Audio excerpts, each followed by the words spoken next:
Cus Nunia diminta klarifikasi sejak pukul 9 pagi hingga pukul 13 siang. Tidak ada komentar dari Cus Nunia saat ditanya soal klarifikasi yang dijalaninya di KPK.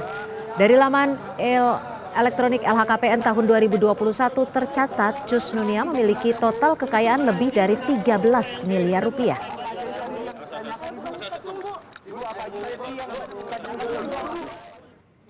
Kadinkes Lampung Rihana Wijayanto marah kepada wartawan saat ditanya seputar klarifikasi kekayaannya di KPK.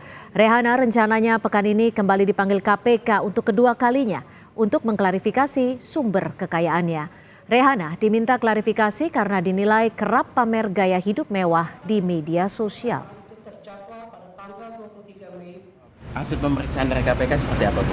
Oh, kamu tuh emang Kompas TV emang gimana, Bu? Maaf ya. Gimana, Bu?